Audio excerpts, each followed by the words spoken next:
Yay, I'm not overly late.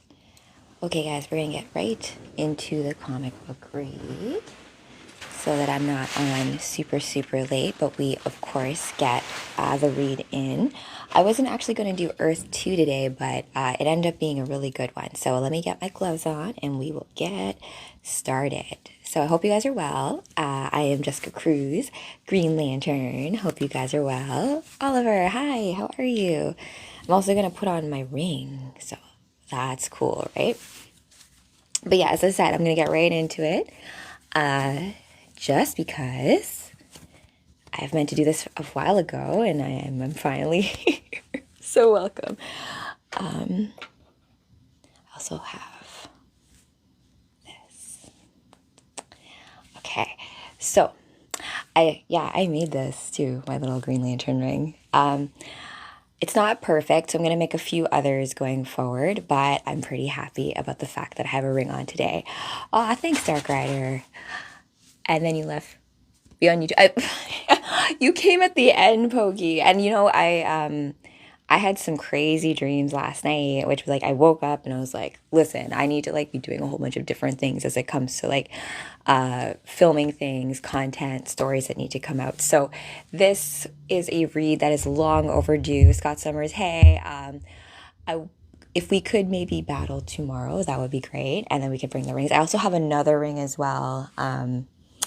That's bigger and more masculine, I guess, as well. So, but you can see I have the lantern in there. So you can see I have the lantern in there. So Earth-2, but I don't know what I was expecting when I was reading this, but it wasn't what I ended up getting. And it's amazing because Earth-2 is like its own universe. This is also from the library. Well, calls are more integrated, Pokey. I actually have I have a few calls this week with some upcoming, how should I put it? I don't want to say collaborations. I guess it is kind of collaborations, but just some fun projects that are going to be coming up in 2026 as it comes to Earth energies. And I'm Geiger, so of course I'm better. Well, I mean, you are Geiger. Yeah, exactly. So we are going to tonight be talking about a Green Lantern that I don't think many people, at least I just kicked the call. But well, I mean, Discord it's one of those things that so Pokey, actually, to your point, I had a lot of technical difficulties over the last couple of days, like more so than usual. I mean, I could blame Mercury being in retrograde. I could blame the moon. But at the end of the day, I mean, when I used to project manage, I used to be a digital project manager, and I used to tell my team, when we make a plan, a project plan, you got to just leave a lot of buffer room for just ish going wrong. Just like out of nowhere, just stuff will go wrong. No one's fault. You just have to go, oh yes, let's do the oath before we begin the read, my friends. In brightest day, in blackest night, let no evil escape my sight, and let all those who worship evil's might beware my power, Green Lantern's light. All right, so let's go into the read. This is Earth-2. I actually know about Earth-2 through reading Doomsday Clock. Oh, hey Brandon, hi. Welcome. So we're going to read some Earth-2. I'm going to read mainly to the part, yes, beware my power. I'm on you, like my eye is on evil. So Green Lantern, as the lore, you guys, myself and Guy will be talking about this when we go live, but there's a level of like the lore behind the rings. The rings choose you as much as like you choose the ring, but Luigi, I'm not single. I'm very married. So we are going to talk about Earth-2. I'm just going to jump right into it. It's a whole new world. Maybe I'll give you a synopsis. Earth has been attacked. In the shadows of the dark forces, more powerful than the planet has ever seen, the greatest superheroes have failed. So, do the other Corps have oaths? Ilrav, great question. Correct. They do have oaths. I don't know them off the top of my head. I haven't memorized them like I have a Green Lantern. Oh, Luigi, that's very sweet. So to all of you out there who are aware of the Green Lantern lineage, before we get started, This story is going to present a very different background to a lot of your classic DC heroes. It deals a lot more with like gods and stuff. It's interesting how they do it. Like Mercury makes an appearance, as well as the Green Lantern ring in this story is the concentration of Earth's energy. So, in greater Green Lantern lore, if you were to look at, like the Book of OA, the Blackest Night, that's prophesized. Like after Blackest Night comes Brightest Day. You have the Black Lanterns, the White Lantern ring. So you have the other Lantern Corps, right? So you've got Green Lanterns, right, which are will. Then you have Yellow Lanterns, which sometimes just gets called Sinestro Corps for some reason. The Yellow Lanterns are fear, right? And fear itself is one of those things where if you can learn to harness your fear and transmute it, it can be very powerful. Did you read the comic book of Superman being a Yellow Lantern? Not of Superman, but we have done some battles with Mr. Healthy as a Batman Yellow Lantern. I have seen Batman play Black Lantern before. I've read Blackest Night with you guys previously. Oh, Angry Turd, love you too. But so there's Yellow Lanterns, there's the Blue Lanterns, right, which are hope, right? Saint Walker, the Flash gets to be an honorary Blue Lantern. You have the Star Sapphire Corps, which I love as well. They're love. And you would think that love would be like good, right? But the Star Sapphires commonly deal with like jealousy, this concept of let me take a step back.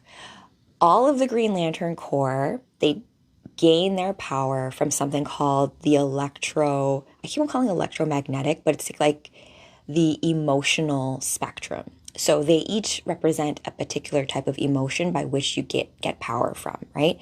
So will is seen as the mediator, right? This balance between all the different types of emotion. So you have, greed, rage, like the Red Lanterns are rage or anger, which should not be thought of as evil, right? Because healthy anger, expressions of these emotions are not necessarily a bad thing, right? It's even in will, right? If you play D&D, right, you can have orderly evil, right? You can be very like following the rules and being very orderly, but be in an evil direction, just like you can be chaotic and good, right? So it's just another way of us parsing out and categorizing different ineffable things in comic books. So what's the stimulation color? Does have a special color. Let me think of, what are the other colors that I missed? There's the Star Sapphires. They're love. We got hope. Oh, indigo. Indigo is compassion. And they're like the really special lantern rings because, and even if you think about it, each of the colors line up to the chakras. And if we were to equate them, you could kind of say that, like the red lanterns, the root chakra, it's like that base part of how we survive. So if you're called to being a red lantern ring, I relate a lot to red, generally speaking, because even in your root chakras and stuff, right? Oh, Big Otter, thank you. Hey, Sir Francis, Crimson, the Crimson Lanterns, the Crimson Crew. For a while, too, I was on a dance. Me and my girlfriends, we were trying to put together a dance crew. We're like, what should we name ourselves? My friend's like, how about Crimson Lace? I'm like, I don't know. That sounds a little, I don't know. Red Mars. Yes, I am. So like Sailor Scouts, right? Who's your favorite Sailor Scout? Right?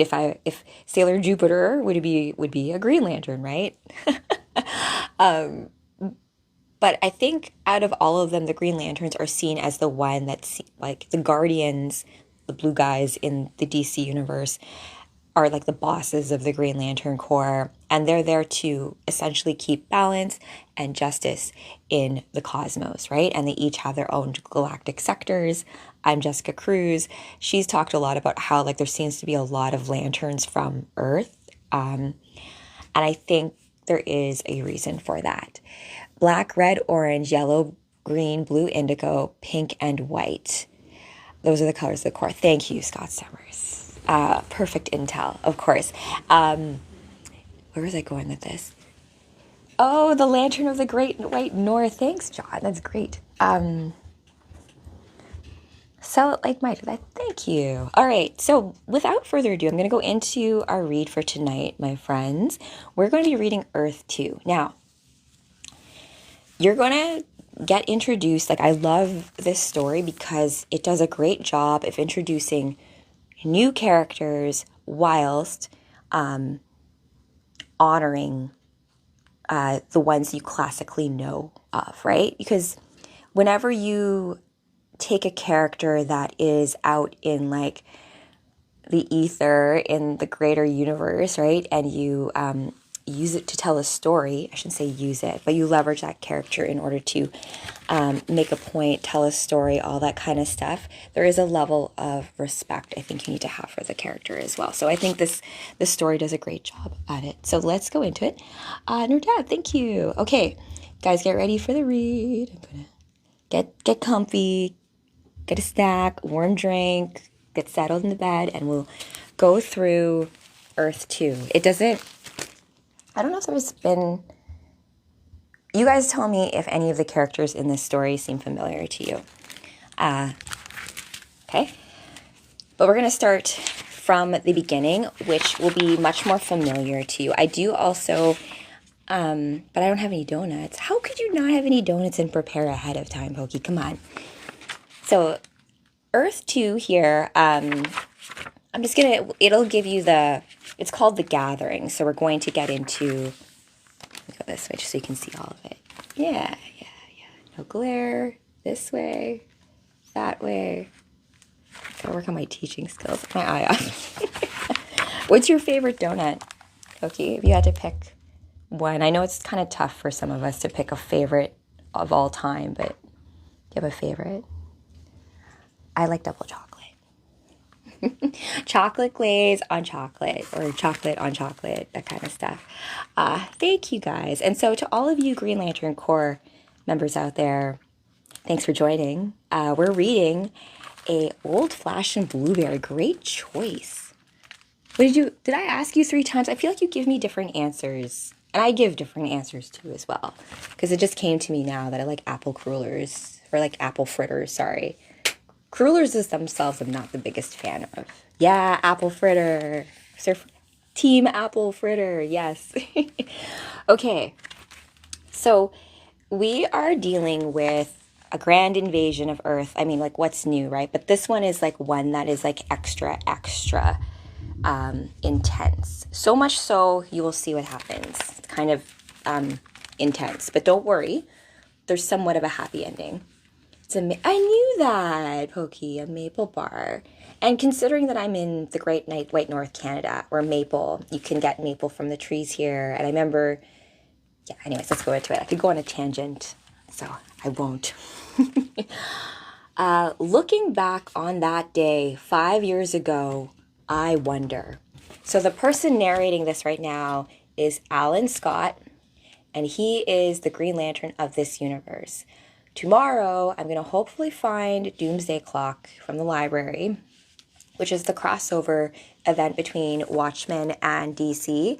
And after reading this, the events of Doomsday Clock actually make a lot more sense to me, because I had no idea who Alan Scott was. And we go into his origin story here, and you'll see how when Dr. Manhattan tinkers with things, it now makes sense as to how there's like these ramifications, right? Oh, thanks, Carlos. All right, guys. Yes. You may also hear Wolfie in the background. He likes to dream a lot, and you know, very, very active dreamer, my doggy. So you may hear him. Okay. Looking back on that day 5 years ago, I wonder if they knew, maybe deep down in their hearts, if they sensed it, after all their amazing exploits, after all they had done so far, if Superman, so you have our trinity of heroes here, the classic Superman, Wonder Woman, and Batman, right? It's once again the end of the world, and these wonders are fighting to stop it, right? And Superman's yelling with his laser vision. Look at the demons that they're fighting right now, right? Go, Bruce. We'll buy you all the time that you need. And Wonder Woman says, I'll kill them all if I have to. Every single one. Now go. And Batman, of course. I'm gone. Don't judge my Batman voice. Or lack thereof. If they knew that here in ravaged Metropolis, this would be their last adventure. Oh, Joel, we have someone who knows about Alan Scott. Jade and Obsidian. Oh, great. I just got full body tingles from that. Because, like, I actually didn't know that his kids were named that. So, that's... Thank you for dropping that in there, Joel. Love that. I'm going to now have to look into that. Okay. So, Superman panel up here. So many sounds, cries, the dying, my city dying. No, dead. Trying to stay sharp. Sharp today seems like the hardest thing I've ever had to do. And then we go to Wonder Woman's perspective, her saying, I have to kill as many as I can. There.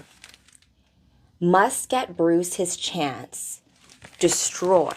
Distract them. But Metropolis, my city, it's gone.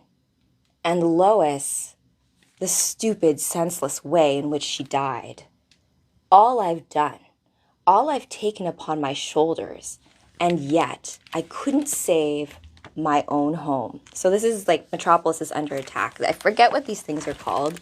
They're kind of like demon things. It's just more like there's like a lot of them. And what's happening here is you have Wonder Woman and Superman running a distraction while Batman goes to like run the run the mission that hopefully ends this infestation. So Superman has already lost Lois at this point. Metropolis is under attack. So he says, all that I've done, all that I've taken upon my shoulders, and yet I couldn't save my home or the girl I love. No, Clark, not the time for pity or guilt. Not the time. There's resolve needed. I have to find a way. And then we switch to, because you can see here, this is all like inner monologue stuff, where the red is Superman and then the yellow gold is Diana, Wonder Woman. And she says, strong, strong, strong, strong sword, strong will, and every demon I kill, revenge for a fallen sister, for Amazon Island. All gone now, my home and my sisters. Devils, are you happy or are you terrified? Look at what I was and look at what you have made me. I am Diana, the last Amazon. She's pretty sweet. I do love Wonder Woman. And then we flip to Batman. No pause. Always moving forward. So I kind of like how, you know, each of the panels, when you go into the internal monologue, dialogue of each of our heroes, they each have like a different kind of tone of voice, right? Where like Clark's going through a lot of like loss and grief, but he's like, I have to do something, keep my resolve, even though like my city is dead and the girl I love is gone. And Wonder Woman has lost Amazon Island. She's lost her sisters. So she's definitely like on a vengeance streak. And Batman, ever methodical, technical, just sees the goal ahead. No fear, baby. So he goes forward saying, fight when I must. Then onward. Keep going. And then you have the demon things coming after, like, die, human. Still tracking you, Dad. So we have Helena Wayne in this version is a Robin, and she's flying, oh my gosh, the Batwing? Is that what we want to call it? I was going to say bat cycle. I'm like, but if it's a bat fly, yeah, Batwing. That sounds right? And then you can see she looks pretty cool here as Robin. Helena, right? I'm still tracking you, Dad, says Helena. Good. good girl. And then Clark's seeing Wonder Woman like going on her like berserker Amazon rage, and he's like, oh, Wonder Woman, she's sensational. She is. All that she's endured and lost, and just look at her. Still fighting, right? Something really, really special about that, you guys. And then you can see here as it continues on, the battle rages on. Superman, Wonder Woman, Batman fighting. And then Batman keeps moving. I hope this works. And if not, then, oh, this is not the time for doubt, Bruce. No. The one thing I know for sure is that these beacon towers that Apocalypse forces have erected supply. So I'm not familiar with like Apocalypse, Darkseid, Thanos. Like there's these like cosmic entities of bad guys, right? Which are really like personifications of like chaotic power trying to overtake things, right? So in this case, Apocalypse has forces. He's the creature who's behind the things that are attacking, right? I'm trying to listen, but I can't focus. Oh yeah, just fall asleep to it. You know what, you guys, when it comes to stories too, think about it this way. You know, when you're not paying attention, I used to love falling asleep to movies all the time, right? And these things color your dreams. They like permeate through your subconscious. So I like to seed certain inspirations, right? Like perhaps even if you can't focus, there's parts of you that are paying attention, right? So, thank you so much. I do too. And you guys, I have the ring. So, you know, I got you. Here to protect this galactic sector, I am Jessica Cruz, your final girl, and the first Green Lantern to protect this level of the core. Oh, you're very... Aw. Shucks. I know I finally have the ring, Scott. You know how much work that was? And you know, there's a nice little segment in here. I will skip ahead to it because it's a really beautiful way of talking about the Green Lantern ring in this world. There's different reasons as to, oh, thank you, Scott Summers. I mean, the ring chose you too, first, right? And we'll get into it. Yeah, okay. So this is kind of flashing back a little bit, right? Because it's going into where Batman, of course, he's our technical genius, and he has a plan. And so I'll just read it, actually.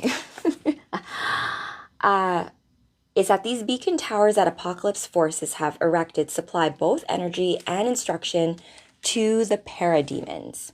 So that's what they are. Which we've already tried destroying, Bruce, on multiple occasions. The transmission simply rolls over to whatever towers we haven't destroyed. Then they just use their energy tubes to pepper the world with more towers before we can stop them. So it's this level of them putting up this, like, you know, creepy towers. Like, it's just a bunch of condo buildings, too, right? I'm like, evil condo buildings being put up and sending out parademons and stuff. Oh, no, Cal, you know who would put me up to this? The universe. Because you know what's funny? Like, people never, like, I am not an average girl, right? And I didn't grow up average. I was, like, the nerdy girl who read, like, comic books and, like, science fiction. And I loved, like, just superhero stories and all the Greek myth, Roman myth, Egyptian myth. I loved just fantastical fictional stories because I saw so much more truth in that than I ever did in reality, right? Everything for me, ever since I was a little girl, always felt really not as magical as it should be. And I was always asking my dad, being like, when is, like, this other stuff gonna happen, right? When is, like, because you know what? They do a lot of stuff to explain it, right? Yeah. Oh, thanks, you guys. Good night, everybody, too. Like, I hope you fall asleep to this. And I hope you all remember your divine nature, right? That the superheroes that we need on this earth plane are right here. And this is why I have been put up to this, because the earth, the cosmos, has champions. And, you know, some of us are messengers to us, I've had my own messengers. I don't know if some of them realize it either, but to just be like, hey, you are very special. You are meant to follow that dream that you have. Don't forget. That's all. I have Conan 3. Very cool. I love Conan. Aw. Oh my gosh. We should actually, you guys, maybe do, because I'm doing some more content coming up in terms of like taking different movies and different stories and like connecting the dots to them, right? So like, for example, Henry Cavill, who played The Witcher, right? Geralt. Oh my gosh, my sister will kill me if I don't say his name right. But that character is also Superman, right? And then he was also in like Mission Impossible. So if you track the actors into the different roles that they play, there's like another story attached to it, right? Especially for the dots that you personally connect, like your favorite movies and stuff, right? For example, Henry Cavill's supposed to be in the remake of Highlander, and I love Highlander, right? And I'm like, how? Oh, blah, blah, thank you for that. The friendship necklace. Blah, blah, 96. Okay, continuing onward. So Batman has a plan. They want to take down the towers. And then he continues saying, so what if we use their defenses against them? This chip represents a virus program I've developed. It will bring down one tower, and then the transmission rollover will send the virus onto the next tower, and to the next. And the parademons will literally fall from the sky. Now all I have to do is get the virus in place. And then Superman looks at him saying, all right, if you're saying that you need the time, Batman, and Wonder Woman finishes, we can make that happen. Definitely. You have like the best crew behind you to make, like, you need time? We'll get you time, baby. So that's where we're at, like getting time.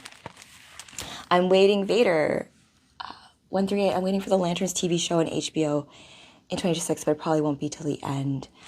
I am looking forward to that. Do we know what actors are being attached to that? I know that it's going to have Jon Stewart, and I think an older Hal Jordan, which makes sense. But I'm really excited because I really love all the comic books and how the core, on Mogo, the interactions between how the different lanterns use their power ring, right? Because it's only limited by your imagination. We're going to get to that in just a second. So they're fighting. They're trying to buy Batman time so that he can put that virus up in the tower so that the parademons can just end game, fall from the sky. But it's not as easy as it seems. I don't know if it seems easy either. So now I fight to avenge my sisters and my gods both. Wait a minute. Hold on. Oh, yeah. I almost missed one of the best parts. Okay, so they're saying they can buy time, and then look at this. Mercury has appeared. Now, I find it's interesting when Mercury is drawn, they don't, draw his junk. It's very... it's kind of funny. So we'll see. Hallie, Jon Stewart, and maybe Guy. I'm pretty sure they'll probably put Guy in there. Guy's a good foil to the other characters. Like Jon Stewart's very classic, military leader, strategic.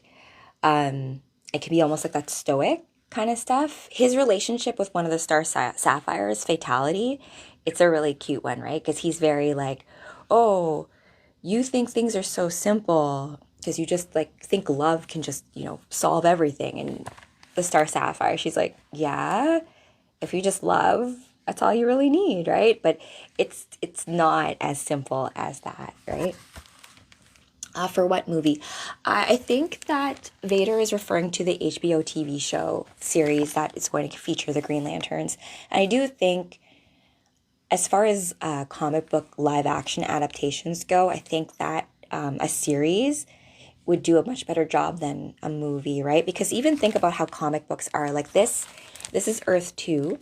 It considers issues 1 through 6 of The Gathering.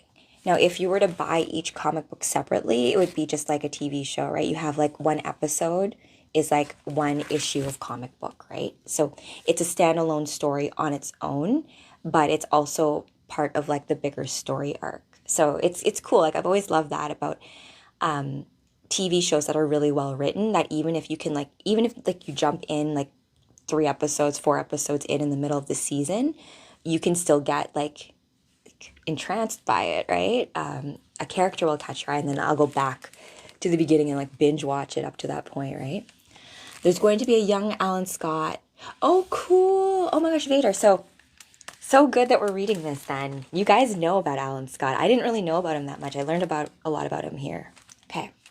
So this is, remember, 5 years in the past. We're like doing the flashback sequence as to what happened to the world before we came to the events of, we have the new configuration of the Justice League. So Diana, we have the god Mercury come down to Earth. And Diana is like looking at him being like, oh my gosh, my Lord God Mercury, what are you doing here?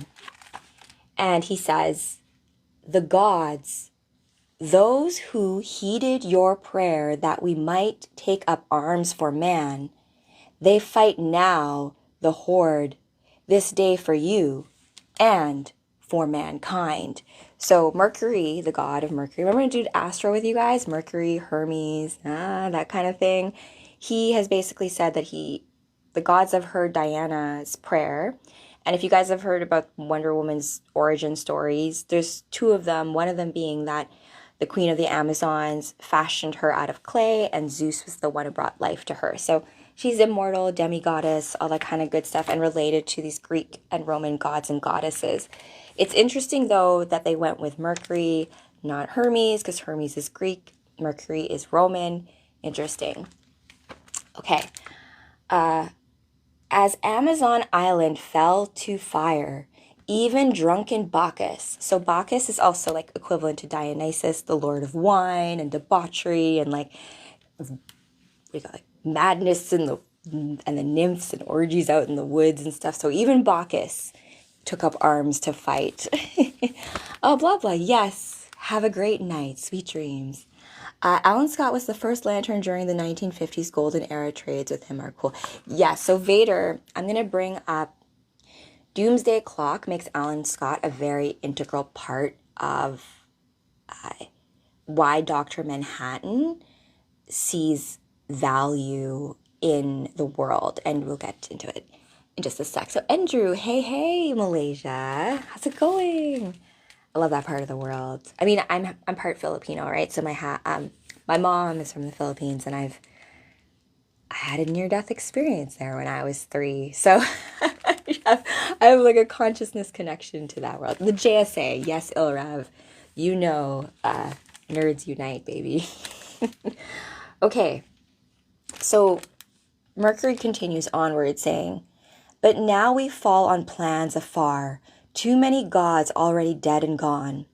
I saw Apollo and Neptune die with my own eyes, and noble Vesta torn to pieces. I fear our efforts may yet be for naught, and thus this marks our passing." "The gods?" Diana asks. "The gods are dying." "No. Oh, Mercury, Batman will succeed.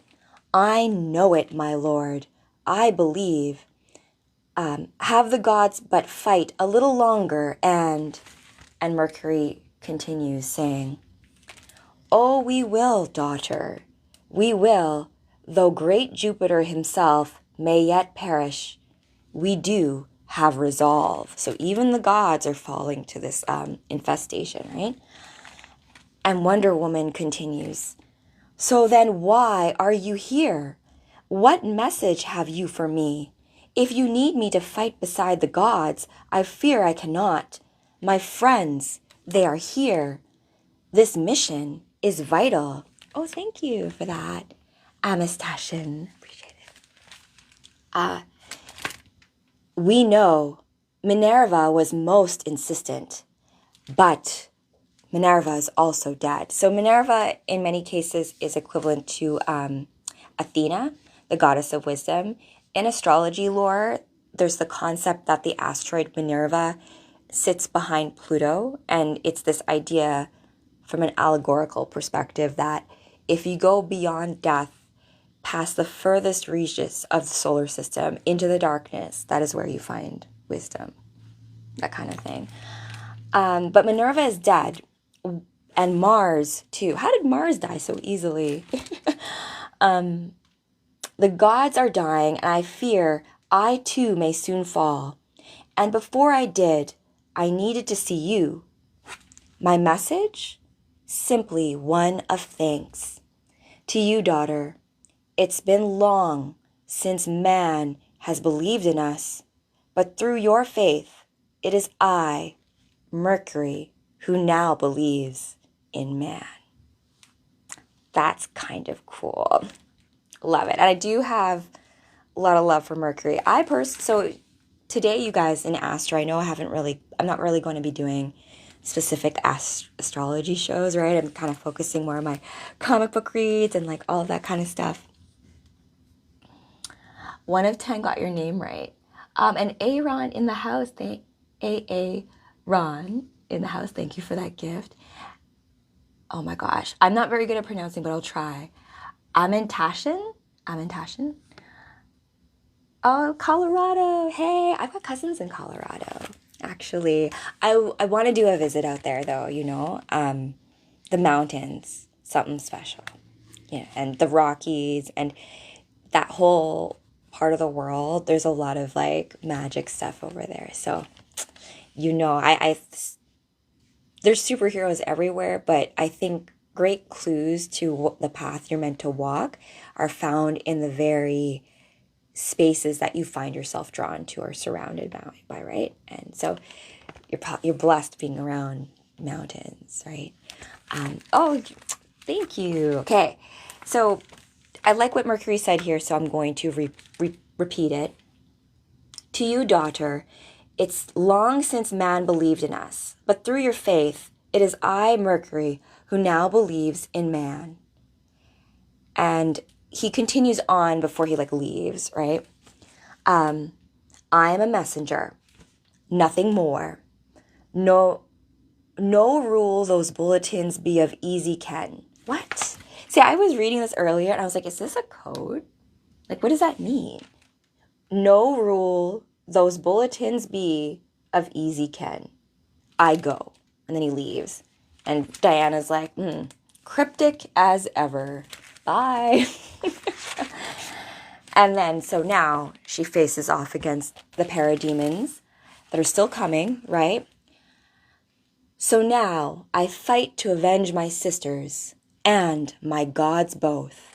So be it. And then she's like, all right, come on, baby.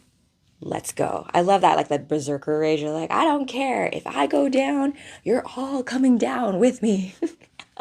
Kind of thing. Oh, Aaron, you're like helping me go to the next level of the Live Fest, because we are in Live Fest too, so it's kind of fun. Amentia Shen, ancient Egyptian glyphs. Amentia is death and clash. Oh, are you like a psychopomp? Are you connected to other worlds? That's very cool. I love ancient Egyptian mythology. I have a very strong connection to the goddess Hathor, who is, I'm a Taurus, right? So Hathor, the sacred bull, Hathor and Horus. There's stories about that, and also the Dendera, like the roof of one of the. I also hate the fact that a lot of sacred artifacts are moved from their original point of origin, right? I made my ring. I made it myself. That's amazing. Yo, amazing. And I love making things. There's something really special about, like, that's why I love comic books so much. Like, even if you look at, like, the whole team of people it takes to put together a story, you need, like, the writer, then the penciler, and then the colorist, and then the editor. So this whole beautiful way that a team comes together is just, like, a superhero team. And, oh, you're very sweet. Thank you. Thank you guys. And if you guys are interested in getting rings from me, I'm this is like prototype. I have a few other ones that I've been working on. So get at me. I want to make some blue lantern rings. And the important part too is the sigil in it, right? And I made it out of clay, and you know how hard it was to form it and make it a circle? Oh, so, but you know what? That's the whole beauty and like joy of creation and making it. And like, as you're making it, like I was like, wow, I thought it was so easy. And then doing it is actually quite different. Hey, Rachel. Oh, I read Red Patch. I got your goal. Oh, you guys are the best, you guys. You know, Green Lantern Corps activation, baby. Yeah. Love it. Okay. Thank you, Vader. That I really appreciate it. I also have another one, actually, before I continue onward, because actually, you know what? I'm going to skip ahead because I already went way more longer than I had to. But one sec.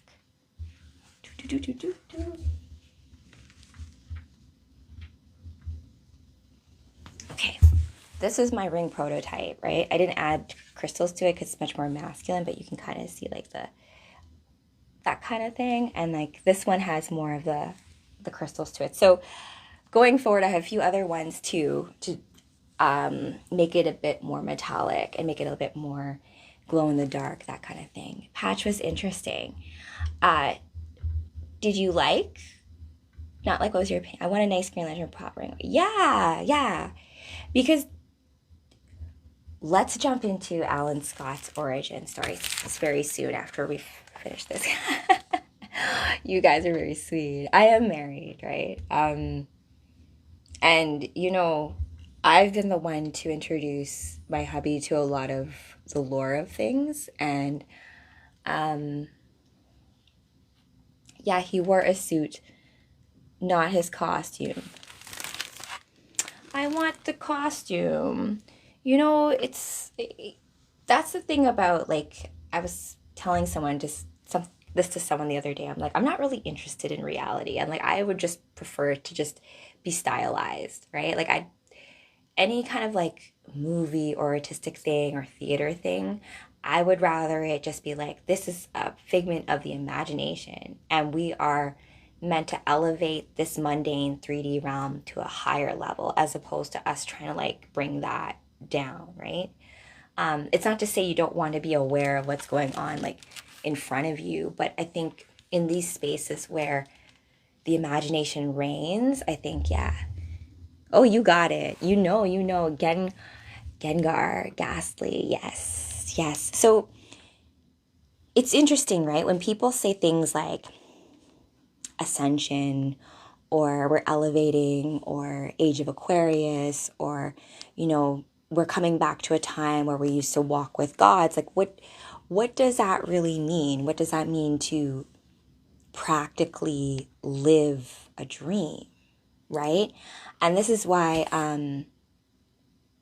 not everyone will. Yeah, you know, I've read you guys Promethea in the past by Alan Moore, and he, in book 5, the end of the world happens, right? And the way that it is explained is that the end of the world does not mean the end of the planet. It doesn't mean the end of us. It just, what is a world, right? A world is not, you know, how should I explain this? A world is more like, and this is my perspective, you guys, a world is more like the stage by which you set reality, right? So when you have achieved a certain story and you're at the end of it and it's on to a new age, you have to close one book and then go on to the next book, or you're going from one track in a song like a DJ to another track. So it's just that kind of thing, or we're shifting. And when you're talking about the judgment, right, Gengar, I think the biggest thing people don't realize is that judgment is going to come from within. Only you know all the lies you did or didn't tell. Only the universe also knows in the great scoreboard of everything when you did the right thing, the hard thing, when it counted, right? Kind of thing. Gwen Stacy, hi, baby. How's it going? Okay, I'm going to quickly finish up this part so we can kind of see what happened to the world before we go into Alan Scott's origins. So we saw Mercury came to Wonder Woman, was like, yo, Wonder Woman, even the gods are dying. Like, Jupiter's gone, Minerva's gone, Mars is dead. What the heck? So she fights on till the end, and she's like, you know what? So be it. Right to the end, baby. Come on, then. And Superman can see that there's a threat happening, right? Because they're all coming after and keeping him away. And Steppenwolf, which, like, you guys know in, like, the live-action movie, I don't think they didn't do Wonder Woman justice by giving her a villain that was, like, worthy of her, right? So they didn't really do Steppenwolf enough. Just like with Green Lantern, like, Ryan Reynolds was not a good Green Lantern. He's not Hal Jordan. That's not the right casting. Van Wilder is not Hal Jordan. That smart, alecky, kind of funny nature that the Lanterns have with each other, where they can rag on each other because they're, like, brothers, that's much more natural than this, like, kind of like frat boy thing that I think Ryan Reynolds tried to do with it. And also Parallax in that movie was not necessarily done in, like, in an elevated way. They just made him like a monster as opposed to him being like a true embodiment of fear. And then Hal Jordan being taken over by Parallax and then going through that redemption arc would have been much more interesting, I think. So, oh, Il Rev, thank you for sending me that gift. I so appreciate that. Okay. Jessica does need to be in a live action movie. She's amazing. Her origin story, nice. Bow chicka wow wow, you're very sweet. Okay, so Diana meets her end as a hero does, right? Fighting right until the end. So after she gets taken out by Steppenwolf, you can see Superman freaking out. He's like, Diana, Steppenwolf, movies rush through things. Il Rev, that's totally it though, right? Because you have a runtime. Like, I know Zack Snyder with his, like, Justice League, like, you, like, love your long movies. But I mean, like, some things, it's just hard to get all the backstory. Like, why do I care? You're so sweet. I meant Tashin. I hope I'm saying it. I want to say it right. Amen Tashin. Like a little bit of like a lyrical thing. Earth-2. Yes, it is. Log. Yeah. I was not expecting the story to be what it was. Comic books develop things over time. Yes, and also too, like, it's so interesting, right? Like how different comic book writers, when you like are passing ideas with each other, off each other, and how you create bigger stories through the collaboration, right? It's kind of like this, because Earth-2 is not like any other DC universe that you know about. And it's like paying homage to a world that already exists while bringing in like a fresh viewpoint, right? So Wonder Woman has been taken out by Steppenwolf. Superman's like, oh my gosh, what the heck? Steppenwolf, I will kill you. And then, I don't know what happened here. He basically gets taken out. And Steppenwolf says, no, Cal, you won't. So this Steppenwolf is much more badass than I've ever seen in the movies, because it was kind of too cheesy. And thank you, Stephen P. Egyptian glyphs, Tad 20. Actually, I love drawing sacred geometry, and I've been practicing how to draw like an ankh from the seed of life, and it was actually quite difficult. So I was like, I need to practice a little bit more before I do that more. Gwen Stacy, making a game take very long. Trust it took for. Yeah, anything worth doing takes time, and it goes through synthesis and edits and all that kind of stuff. All right, so after Cal is taken out, Supergirl's flying above, and she says, Cal, PDs are closing in, Sarge. I got eyes somewhere else. Where's Supergirl? So she left because she heard that Cal was taken out, and she was supposed to be like protecting the troops. So she's obviously like abandoned her post to go do that. Now, we're back with Batman, right? So Cal and Diana have bought Batman all the time that they could have, right? So he is in the tower to release the virus that's supposed to take down the demons that are attacking the world, right? So we're in Batman's head. He says, I made it inside the tower. Now. And then the demons are like, there's a human in here. And they're attacking him. And hold on here. It's hard to turn these pages with the gloves.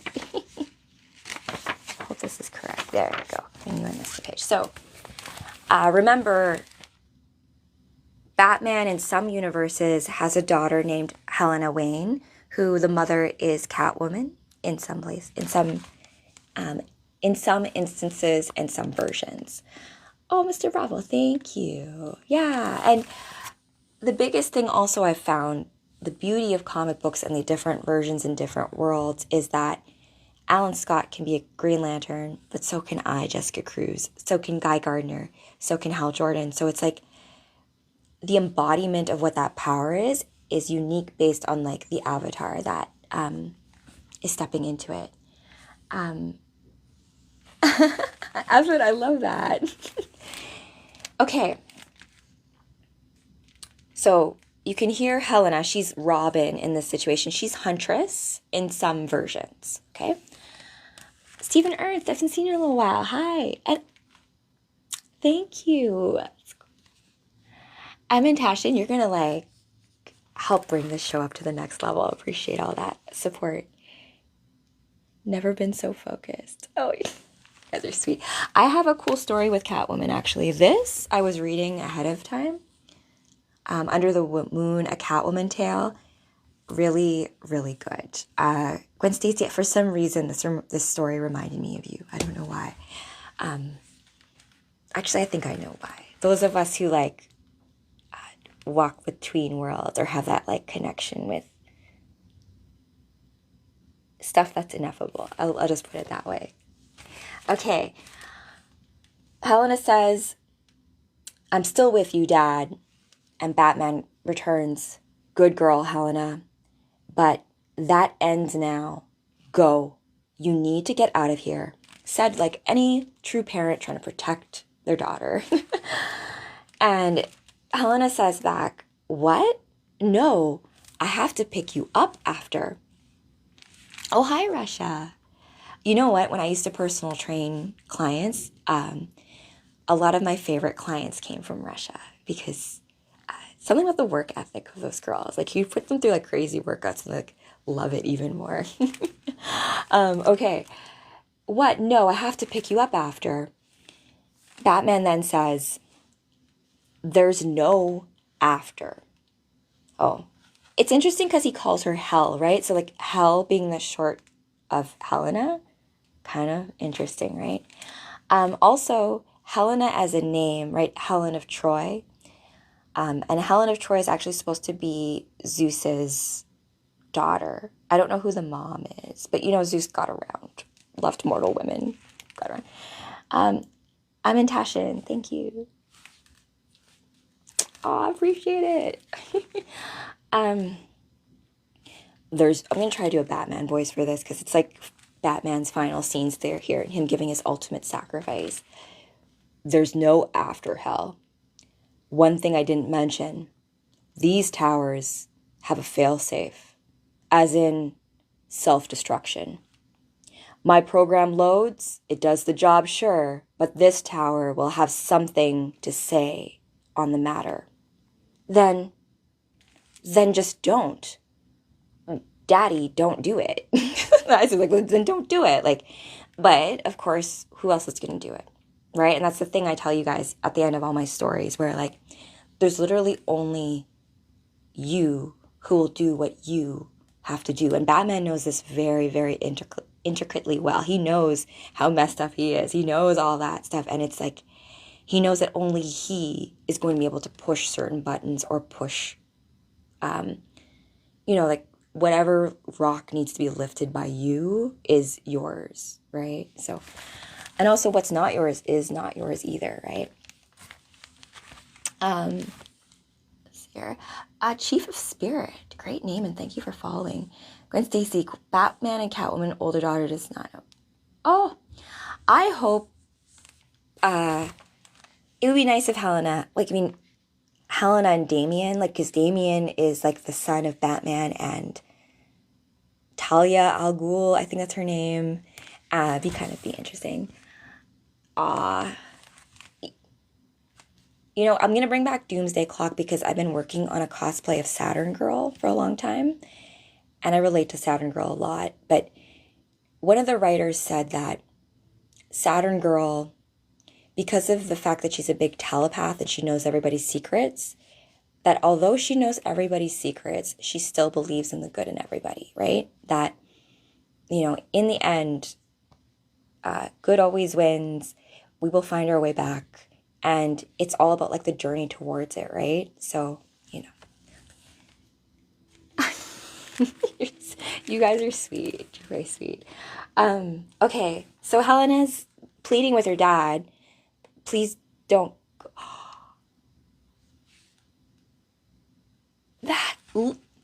Did we just jump into a portal? Tasha, and did we all just go into a portal? Thank you for that. Okay. Then, don't, Dad. Daddy, no.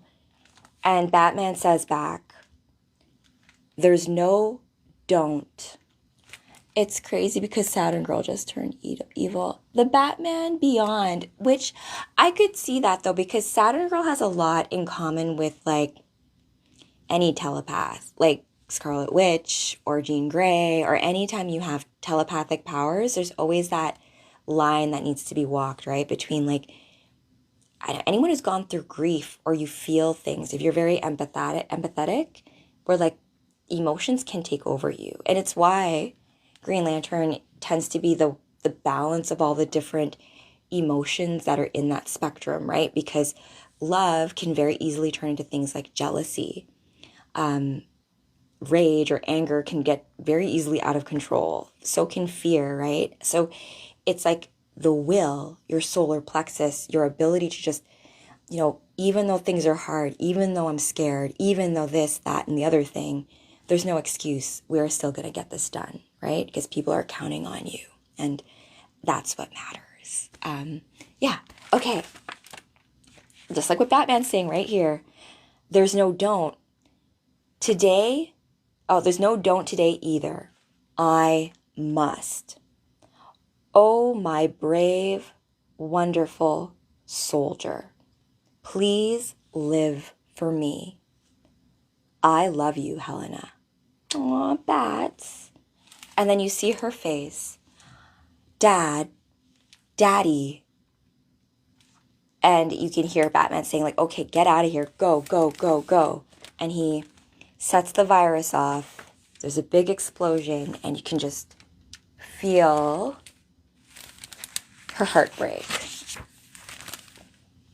And Supergirl has now arrived on the scene to find Helena, saying, Helena, I got here as soon as Karen, they're dead. All of them. It's interesting. She's calling Supergirl Karen, I think. I'm Supergirl has an alias named Karen. I have to double check anyways. Karen, they're all dead. All of them. My dad, Cal, Diana. They died ending the war hell. Look. We've won. The parademons, they're done. Wait, what's that? Who is that? A boom tube. Someone is appearing. Is that Steppenwolf? So this is kind of cool here because you've got Supergirl and Helena, Batman's daughter, flying in to go after the threat. And they're gone. We lost our superheroes that day. All of them. Our wonders. Oh, noodles. You inspire me, Gwen Stacy, too. I don't know if you guys have ever had Buldak noodles. I'm not saying it properly. Bulduk. There's a chicken cream carrot carbonara one. It is bomb.com. So hot and spicy that literally your lips and everything want to fall off, but it's part of the fun, I think. Right, Stuba? You know, like things are so hot when spicy, you have to keep eating the spicy food. Otherwise, like it'll just burn off everything. I don't know. I love it. I am the Green Lantern. How cool would it be? I would love it if I could play Jessica Cruz live action, because I do think out of many of the DC heroes, I do relate to Jessica a lot. Because if you guys don't know this, I'm going to get into Alan Scott's origin story before we wrap tonight's read, because that's really the whole point of this story. Actually, first, before we get into that, the Flash here in this version, Jay Garrick, he gets his powers from the god Mercury, because remember how Mercury had come to Wonder Woman earlier saying that the gods were dying. He was the last one left, and so you can see him here. I think that's safe for work, right? He's kind of covering his junk a little bit. Hell yeah, I love you guys know Alan Scott. I've only been introduced to him. He doesn't, I don't think he's as well known as the other Green Lanterns, and he's pretty cool. You'll see in this. Okay, but I just wanted to give you guys some background into how we have a Flash, how we have a Green Lantern, how we have Hawkgirl, because Kal, Superman, Diana, Wonder Woman, and Batman have all perished. So have Supergirl and Helena Wayne as a result of the parademons and the sacrifice that Batman and they did, right?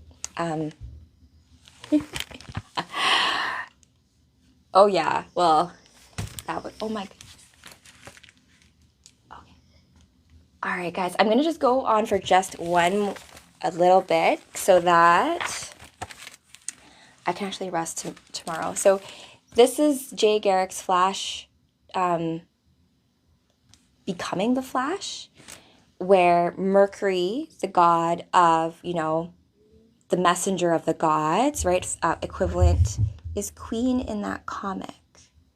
I don't know, actually. When you said Queen, I thought Freddie Mercury off the top of my head. I'm like, I don't know. It'd be cool though, right, if they had some Queen soundtrack. To be fair though, you guys, thanks to Highlander, I loved Queen. Princes of the Universe, you all are, I know.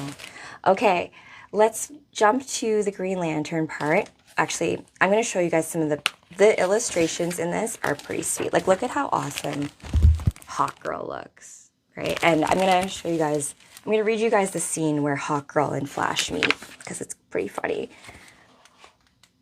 Let's see. This is pretty cool. Okay, actually, let's go into Alan Scott's origin. Okay, so Jay Garrick Flash gets his powers from Mercury, the dying god. Oh, Queen, Oliver Queen. I was like, who are you talking about? Green Arrow's not in this, no. He sometimes appears with his daughter. He's got a daughter named, I think, Arrowette is her name. Not her name, but that's her code name. But he's also got a son named Connor. And I've read a few comic books with, like, the second generation of heroes with, like, Connor, who's apparently, like, all the girls love Connor Queen, right? And I'm missing out on who else. Wally West, and there's, like, a trio of them. I'm going to get that comic book back. It's nice. Because sometimes some of these reads are really heavy. Like, this is a heavy read, Earth-2, right? Because Superman dies. Wonder Woman's gone. It's like a very, like, hard thing to read when that stuff happens.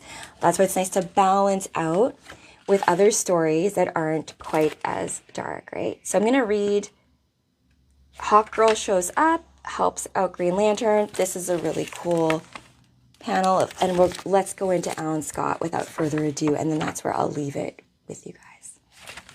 Okay. So there's a train crash. You guys, as far as if you guys are part of the Cosmic Comic Book Club, remember this scene, because this scene is what Dr. Manhattan tinkers with. You guys are really sweet, you guys. Thank you. You guys are really, like, it's hit and miss sometimes with, like, when people come onto the live, like, but Green Lantern, I'm always so happy with how much you guys understand the lore, right? Just so good. Desi, thank you for the heart me. German, thank you. And I remember reading this when it came out. I was also reading Dial H for Hero. Doombot 616. I have not read Dial H for Hero.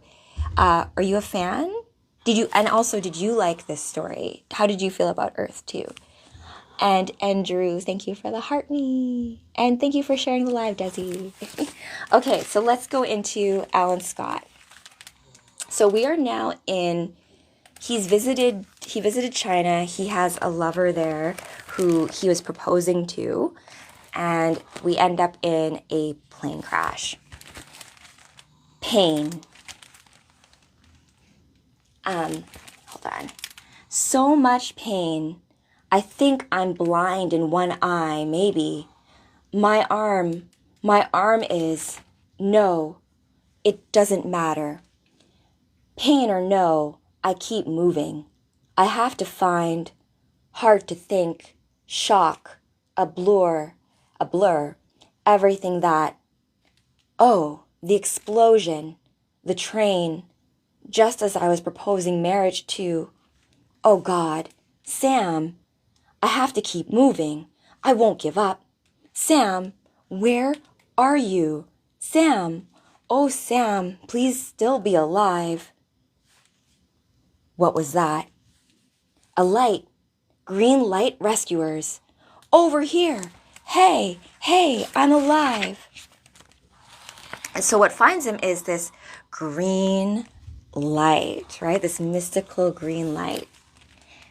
Alan Scott, you are the one. No, a green bonfire? Talking to me? No, it can't be.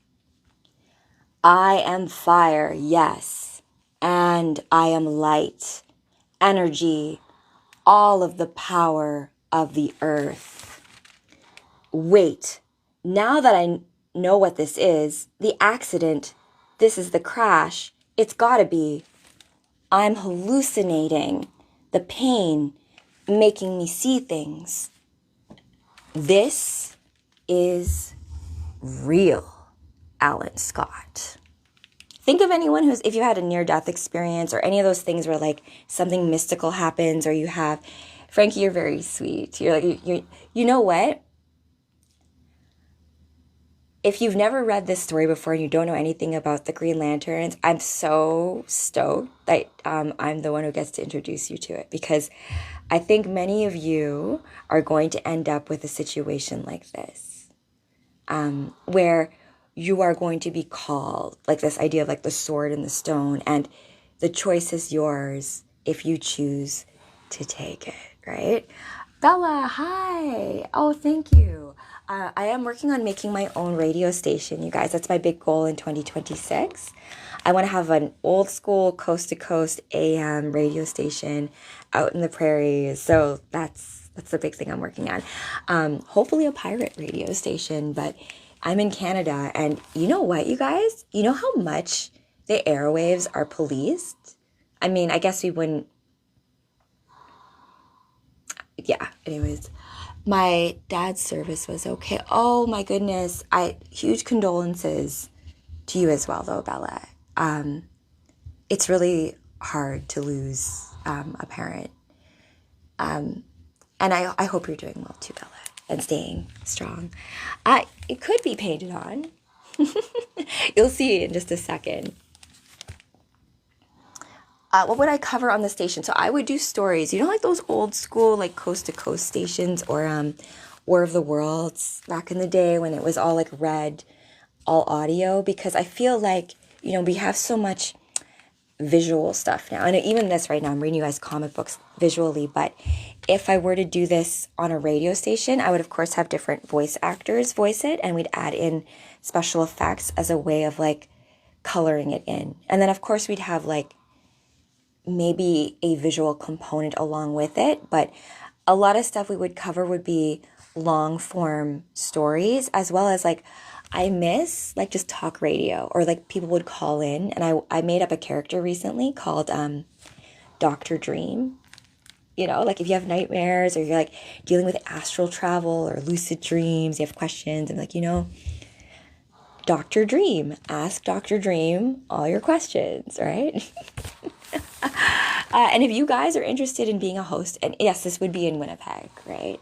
Secret location, right? Because I don't know if you guys have seen that movie Pirate Radio. Oh my gosh, I forget the actor right now. Such a good movie, and the soundtrack's really good. But it's like a pirate radio station when they're literally on a boat and you can just move around, right? St. B. I was born in St. Boniface, actually. So, yo, represent. I'll be back in Winnipeg soon to you guys for a little extended stay. My grandma is turning 100 in early December, making her a Sagittarius. So happy birthday to all you Sagittariuses out there. Jim Morrison, also a Sagittarius. So all of you guys out there who are all about, finding the truth, the light, that kind of stuff, I see you. And it doesn't just have to be Sagittarius sun. You can have that in other places as well. All right, guys, let's get it. Alan Scott. So the green light has come.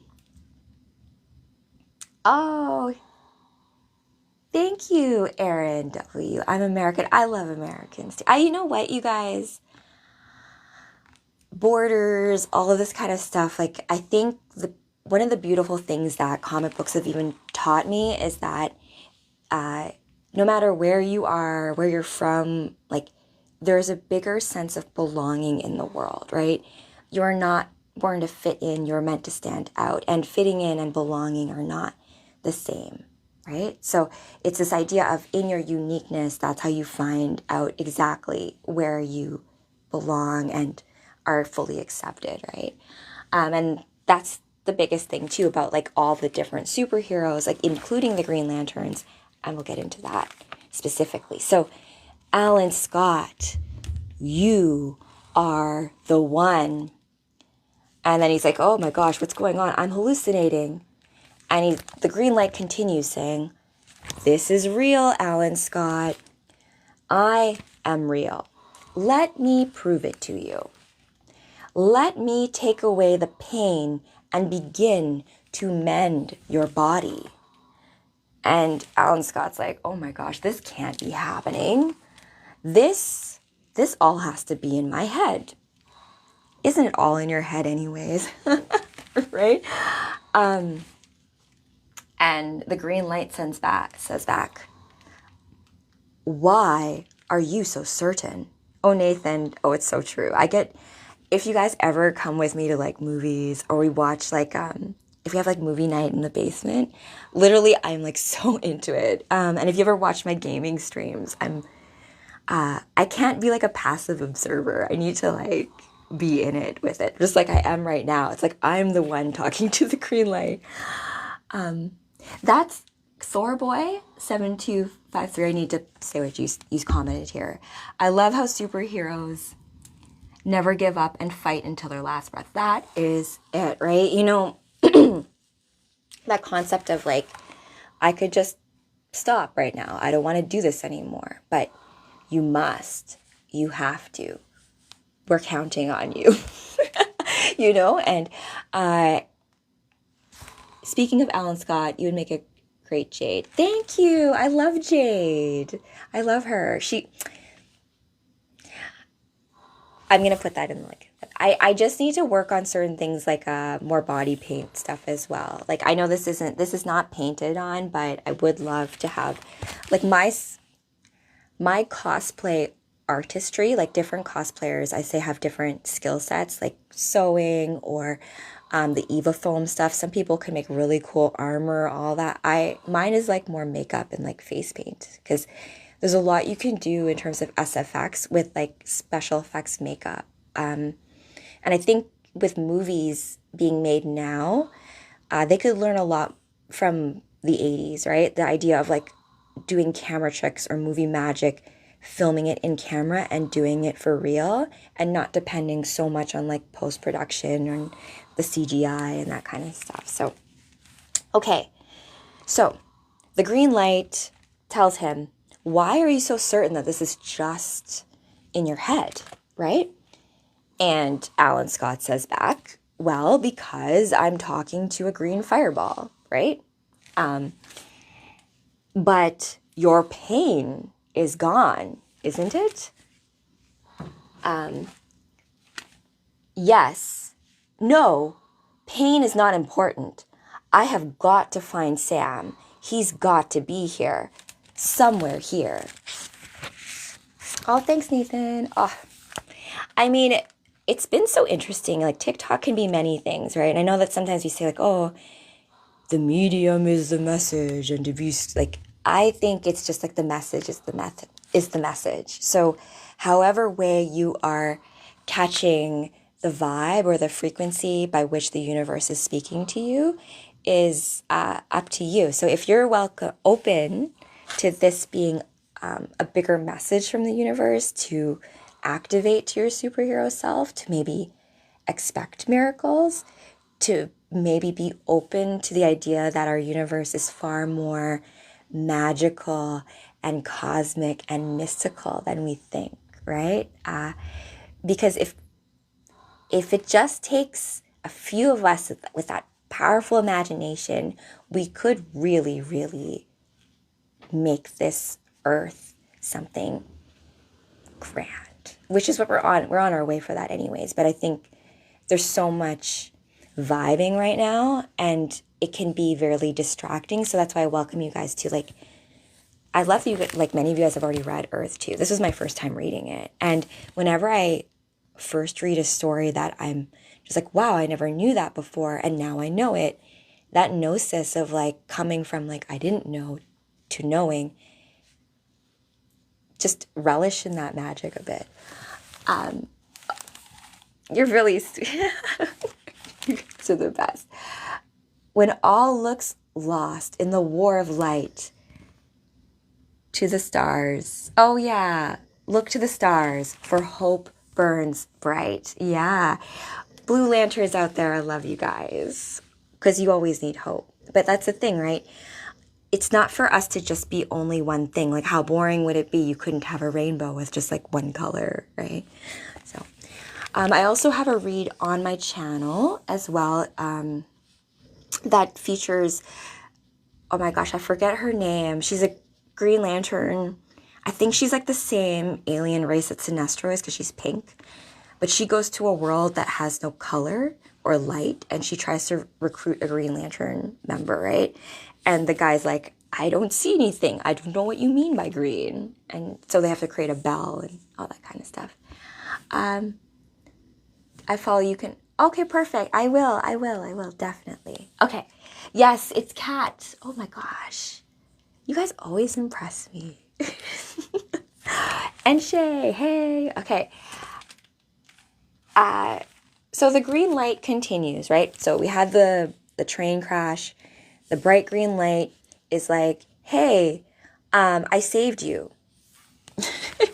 Let me show you that this isn't your head. It's not a hallucination. And Alan Scott says here, wait, I remember. I saw green light within that explosion. My God, it was you that caused the crash.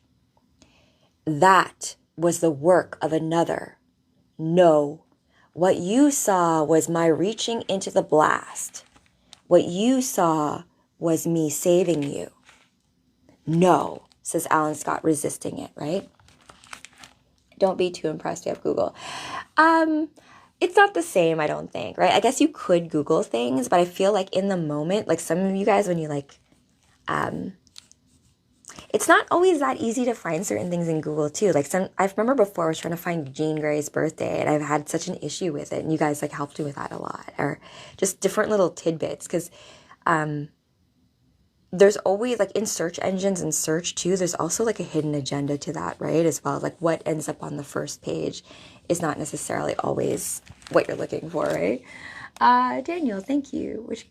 Which Green Lantern? I am Jessica Cruz, your favorite Green Lantern. I have a partner, Simon, and I like to consider Jessica Cruz myself as like final girl material. Because her origin story actually comes from her receiving the ring of Volthoom first, which is a fear ring due to the fact that she ended up with PTSD after bearing witness to her best friends being murdered in front of her, right? So it's like this weird thing too, like even what's happening to Alan Scott here, when you're going through trauma, right? And you can go through it like in real life too, right? Or like, why is this happening to me? Because, right, it's like the necessary honing, purification of the soul to come out the other end to be who you really are, right? And not to say that we should suffer needlessly or cause suffering, but nothing is in vain, right?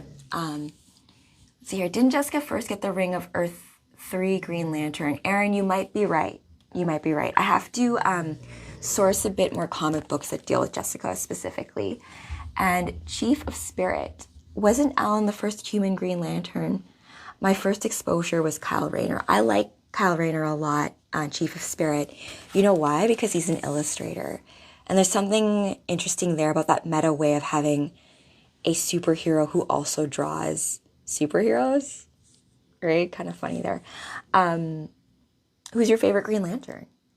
Out of all the lanterns that exist, you guys. And I think that tells you a lot about yourself and the type of heroic archetype you are too, right?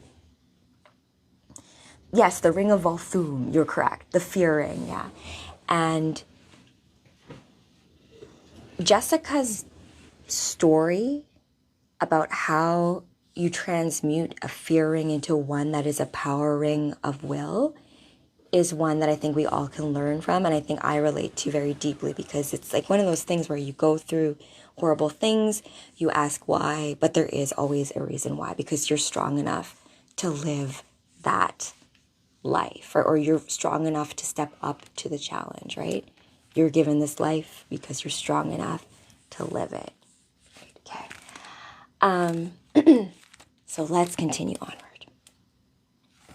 That was the work of another. No, because Alan Scott's accusing the Green Light of being the one to cause the plane crash. And the Light's like, no, I saved you, but the crash was caused by a dark, evil entity. Alan Scott says, no. So if you're real, if you can do amazing things, then help me find Sam. Please. And the Green Light says back, I'm afraid your lover did not survive, Alan. My task was to only protect you for the role that you are destined to play. An evil will soon be upon the earth, which if left unattended or unchallenged, will destroy all life. I am the embodiment of the earth's energy. In truly dark times, a champion is chosen. I would pass that power to you to fight this upcoming danger and all other evils abroad. Wait, what are you saying? Abroad for that matter. And Alan says back, wait, the earth selects a champion? Why didn't you recruit someone during the Apocalypse War? The lives you could have. And this is interesting here. The world then had a sun god among its defenders. And Alan says, what do you mean? Superman? This evil to come will make that war seem inconsequential, and you must stand in Superman's stead, Alan Scott, as the Earth's newest defender. And so he just leaves that with him. It's like, well, you have been chosen. Superman is gone. At that time, we had a sun god. So now the Earth herself has chosen a champion to defend her, right? So I love it. And here we flash back to the Flash, who's been running. And he says, yesterday, I was just a nobody, just another face in the crowd. And today, I'm the fastest man alive. And judging by what's in front of me, oh, for God's sake. And then you see Hawk Girl show up. Can't begin to imagine what tomorrow will bring. Hawkgirl says, will you wipe that dopey look off your face and please say something? What in the hell are you, says Flash, apart from, well, amazing. Are you an angel? And she says, are you an idiot? And he's like, what? What do you mean? You have wings. Don't you? Aren't you an angel? Hi, Jimmy. How's it going? Hey, Chris. Thanks for liking the live. I just wanted to read that part where Flash and Hawkgirl meet. And she's like, are you an angel? She's like, are you an idiot? No, I'm not an angel. She's pretty cool in this, actually. She and Hawkgirl was actually pretty cool in the Superman movie, too. Roxy Rars, thank you for that. All right, guys, we're almost to where I wanted to read you to, and then I'm going to say goodbye. I'll see you all tomorrow. Fun times tomorrow, you guys. I am planning on finally filming my Supergirl and Batgirl movie. It's like a mini little short that I want to do as well. Hi, Batman. How's it going? I owe you a lot, Batman. Did you guys know that Batman actually helped Jessica Cruz get a handle of her fear, right? So, okay, at what time?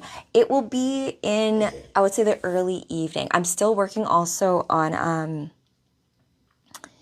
well, that will be released later. I'm going to be Batgirl tomorrow, and we're going to go back to Birds of Prey, and hopefully the DC Bombshells version. So are you and Simon from LA? You know what? Great question. I know that I think Simon's supposed to be from New York, no?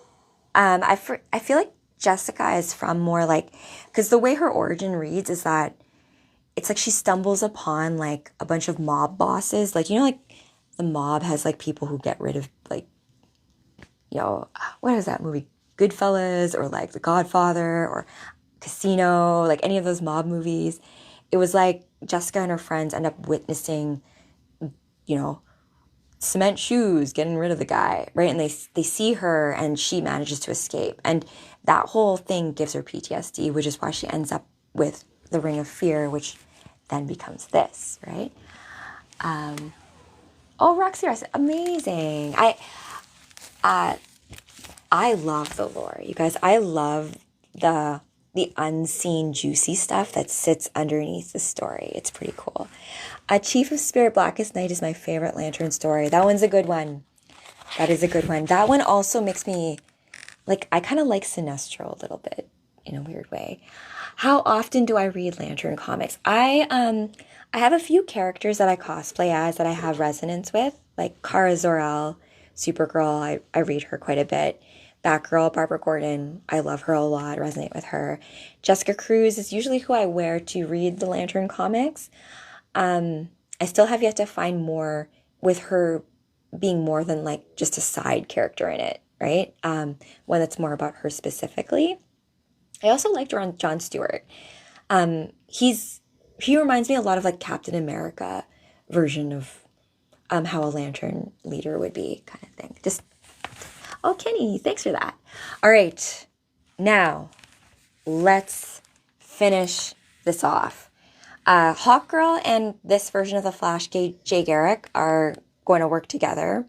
It's kind of like one of those things where there's no official Justice League yet, right? So let's go back to Alan Scott. Now, okay, so he's like, okay, Earth champion being chosen, I'm in. A new evil is coming to Earth, you said. No way. We just went through a war with Apocalypse, and I won't stand by and let something like that happen for a second time. If you really think I'm the guy for the job, then let's bring it. Said like a true hero, baby. I love it. And he says, I get the power of the earth, right? And the light says to him, you will be that energy's conduit. So I love the word conduit, right? It's like the lightning bolt, the connection between heaven and earth.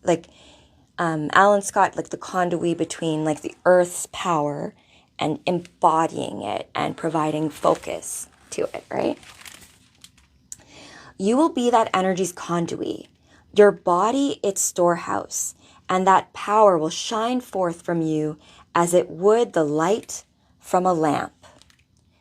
Visible as green light and green energy, it can take any shape or form, only limited by your imagination.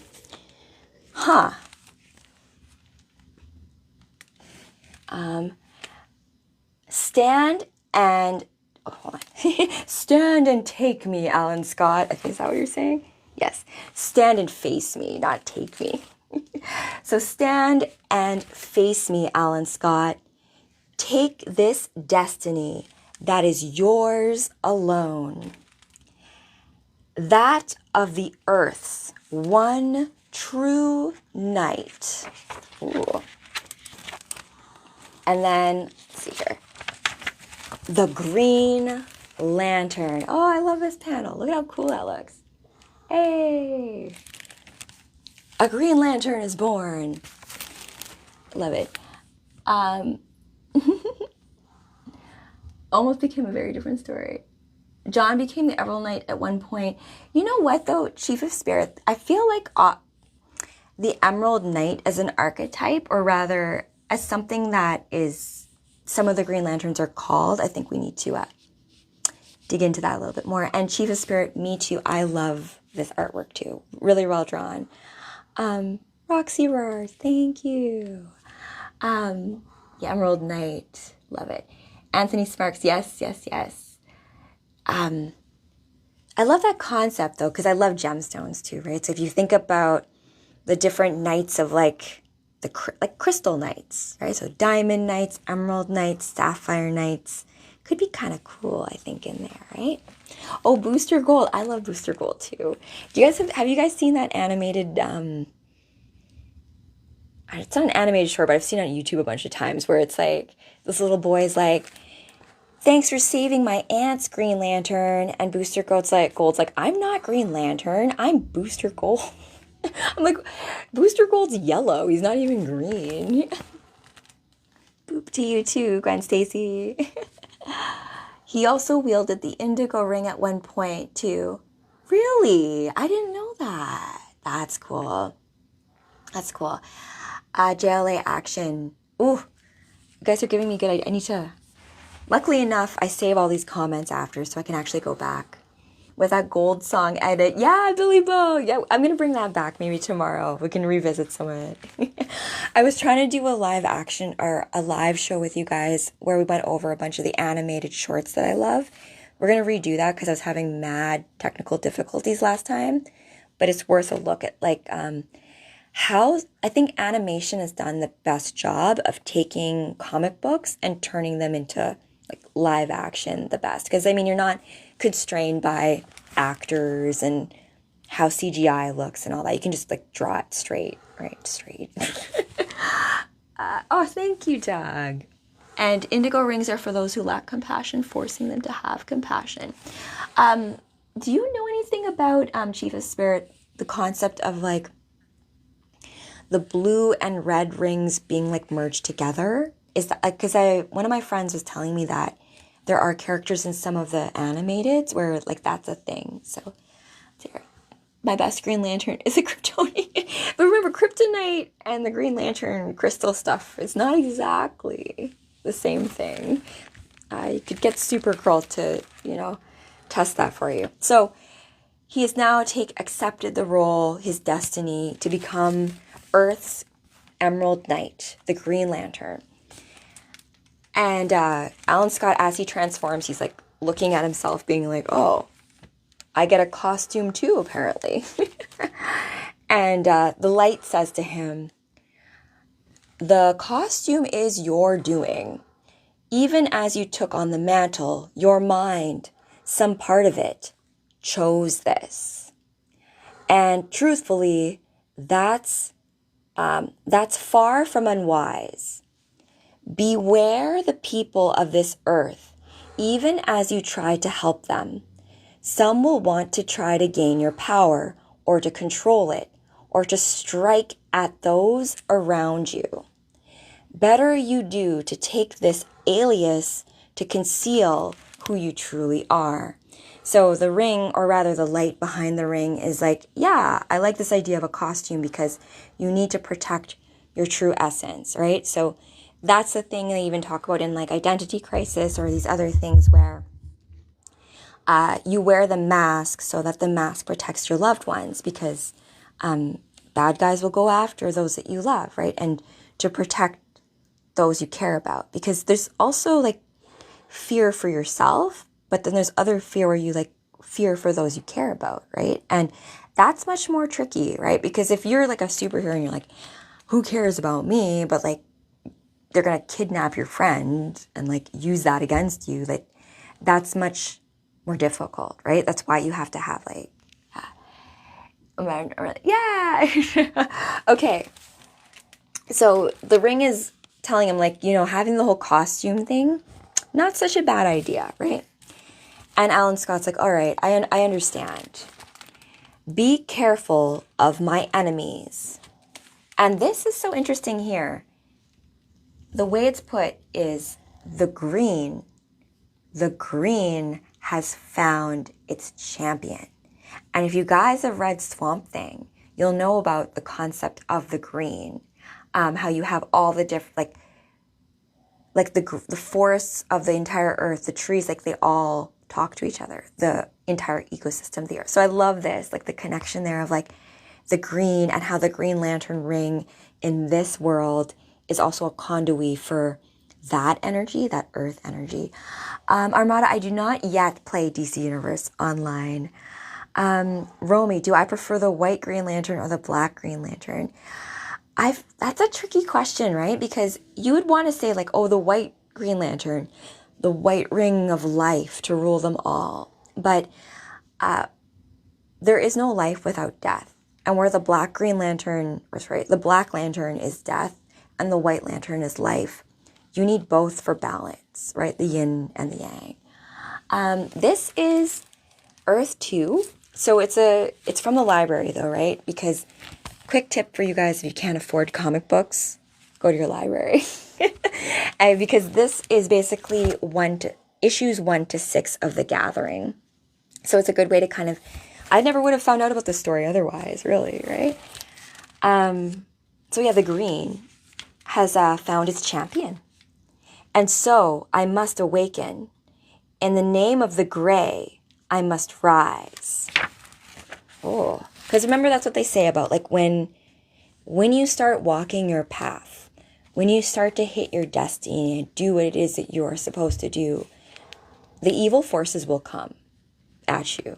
But don't be afraid, right? It's like that. It just means you are on the right path. It's like a weird thing, right? And Deborah, you guys are the bomb. Thanks for all that. Green Lantern Corps appreciates you. Helps go towards fighting evil and all that kind of good stuff. And this is my unveiling of my ring that I made myself, you guys. So very cool.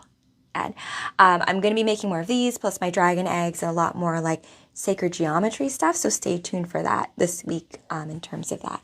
All the fun little magical things so that we can start embodying real superhero powers in real life, right? Because that is what Earth needs from you guys right now. I'm very connected to Mother Nature. Like I talk to like the birds and stuff around me and all that. And I don't know how to explain why I read certain comics when I do, other than to say that certain stories are meant to hit our consciousness at the right time, right?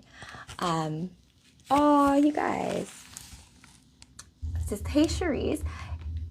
The chemise, sorry. Hi, Rachel, been a while. Hi. Yeah, it's been a while. How are you? I hope you're doing well. Like, I let you guys know, yes, universal synchronicities. I've read you guys Constantine on the show before. I forgot about Zatanna. Zatanna's going to be back this week, you guys. It's crazy, too, because I was reading about how, like, absolute Zatanna, they give her, like, the Hannibal Lecter treatment. And I'm like, she is very powerful, though, right? If you can literally unmake reality with, like, saying things backwards, it's very powerful. Oh, thank you.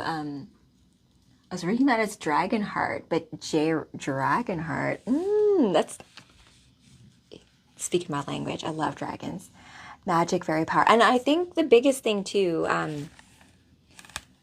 magic is agnostic, right? I think that's why too, like if when we go back to Marvel and we read about the Phoenix, how you can have like white Phoenix or dark Phoenix, it's the like power is power, right? It's how that power is wielded, and which is why oftentimes wizards, magic users, those who deal with like timelines or seeing the future or like telepathy or these kind of like woo-woo things, is that certain abilities will only come to you when you have made your own personal checks in your cosmic game, right? So there's like a D&D movie with Chris Pine like that I watched, what I really loved. And in there, they had a wizard character who was basically almost being blocked by certain spells, but it was like by himself. Like he made his own security features in his own consciousness so that he would only come to a certain level of power when he was ready, right?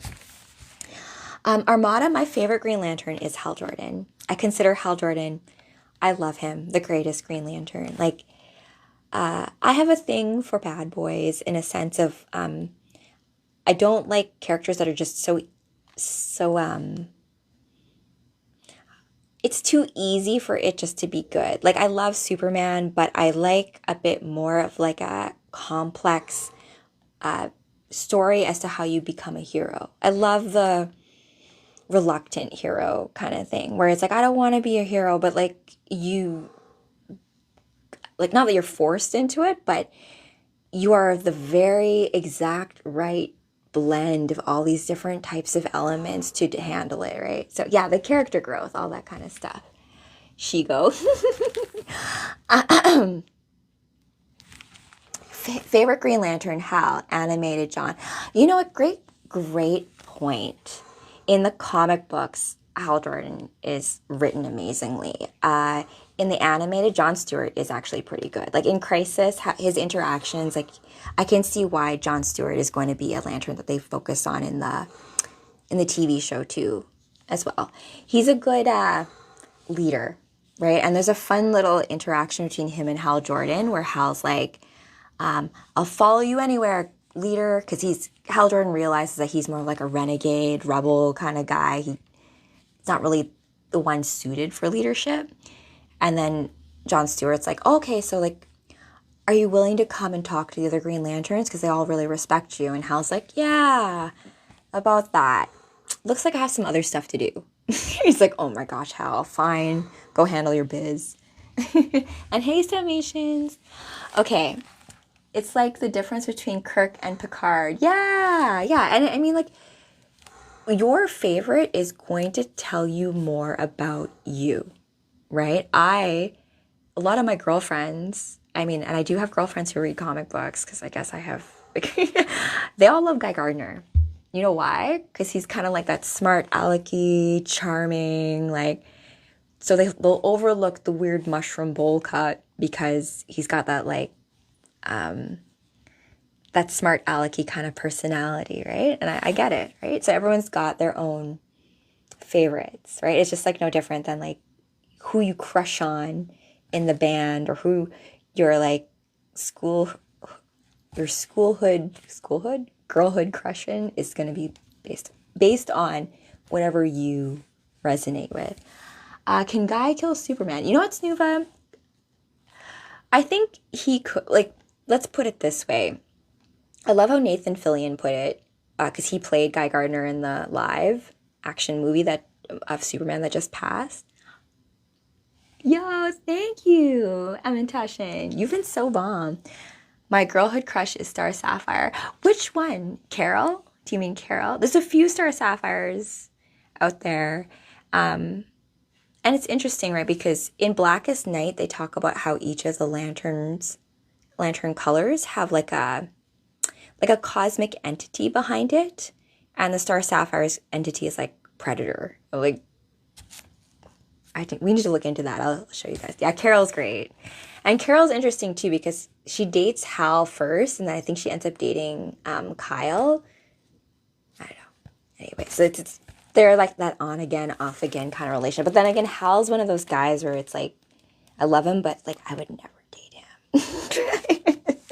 You know, like it's just like he's meant to be like the Wild West of the cosmos, just meant to like not necessarily meant to kind of like settle down. So unless you're willing to kind of be out there with him, that's the kind of relationship you're gonna have. So, you know, you can't fix him, but that's why you love him, though, right? I've definitely realized that there's like certain archetypes where like they're not meant to be like held down by one woman, and like that's okay. It is, right? So, anyways, Gnort. Is that how you say it, Gnort or Gnort? Gnort. You have a hype team tonight. You're my hype team. I'm gonna dash in. Although you guys have been really, really supportive tonight, so I thank you guys for like loving Jessica Cruz as much as I do. And then let's finish this off, because we talk about the ring here and the importance of it, and it's just in commemoration of me also creating my own ring. So here, Alan Scott asks the green light, which endowed him with this idea of being the Earth's champion, asking, so what is next? The green light says, the last piece. You must have a token or weapon with which to focus your power. And he doesn't know what the green light means. He says, what do you mean? Something close to your heart. Something, and Alan says, close to my heart. How about this? I was about to put this on Sam's finger, just as then, by wielding your power through it, you'll serve the earth and honor your dead love's life. Put it on. So he puts on the ring that he was meant to propose to his fiancée with before the train crashed, right? So put it on, put the ring on.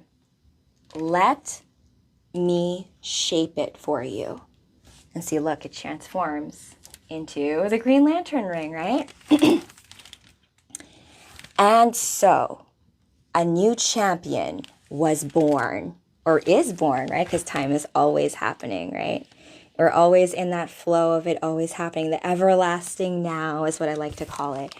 Hey, Jessica Cruz here. We're just going to finish off this fun read of Earth-2. Alan Scott coming into being the Green Lantern, right? Stepping into destiny. And I hope also giving you guys courage and inspiration to step into your own destiny, whatever that ends up looking like, right? Even if it seems like it's too big, it's too scary, it's all of these things, but also maybe, you know what? I actually don't have a team, you guys. This is like a one-woman show. It's me and all of my character types. So me, Kara, Babs, Zatanna, Jean Grey. You know, we all work together. Mama Rachel, when I hear Guy, I think about Might Guy. I'm not familiar, my friend, Gwen Stacy. Put me in the right direction as to who you mean by that. And J-Derp, thank you. And you guys are really shucks tonight. Thank you. All right, so Alan Scott has his ring, right? And so a new champion is born. And Alan says, the way you talk, this whole new champion thing, and the sense, I have the sense that this is some sort of rite or ritual that I'm performing. Has this happened before? Have other men, women, have there been other Earth protectors in the past? Oh, you'll understand everything when the time is right. I promise. Then what's next? Uncover who caused the crash? Yeah, that's what I have to do, right? I have to uncover who caused the crash for Sam and others. Well, that is one of the countless challenges you'll face while you battle the great evil. There are still other threats walking the earth. Your heart will tell you where they are. Oh, not you then. My time is over. My task is done. Again, the way you speak. Were you at one time, were you once human? Good luck, Alan Scott. And goodbye. So the green light has endowed this power to him and is off. So it's interesting, right? Like I think we can go back and maybe look at like what do we think that energy was, right? Was that a Green Lantern from another Earth, another realm, that energy? Was it something else? Is it because it speaks of it being like the green and the earth? So, but we got something fun to kind of unpack a little bit more in this universe. So this is where I'm going to leave this story for now. Now that Alan has the Green Lantern ring, he is on the case with the Flash, newly given, and they go up against the great evil that has been prophesied. So we will continue this story later on. I think I might put on a Wonder Woman for this, just to kind of give an ode to it, because there's a lot of like cool mythology that this brings back, like Mercury being in this. Like, whew, that's pretty sweet. And Singularity, thank you for the rose hand. You guys have been so awesome tonight. Thank you so much, you guys. And so I'm going to end this read right now. So thank you so much for joining me. Maybe I'll bring Wolfie. Wolfie, come on, you want to say bye? I'm working on a Green Lantern outfit for... Oh, look at that, Wolfie. You got a little gift. So from me and my doggy Wolfie, also known as Crypto. Burp. Yes, burp. Say goodbye to all your friends. All right, guys, remember, it takes true courage for you to play as you in the cosmic game of life. So be sure to play as exactly you. Because you know what? The universe is counting on you. But no worries. I got your back. So remember to stay superhero friends. The earth needs you. But remember, you got this, right? And I enjoyed having all of you guys with me tonight. This was a really special read. Thanks for making it awesome. And to all of my Earth's heroes out there, I see you. Keep doing your thing.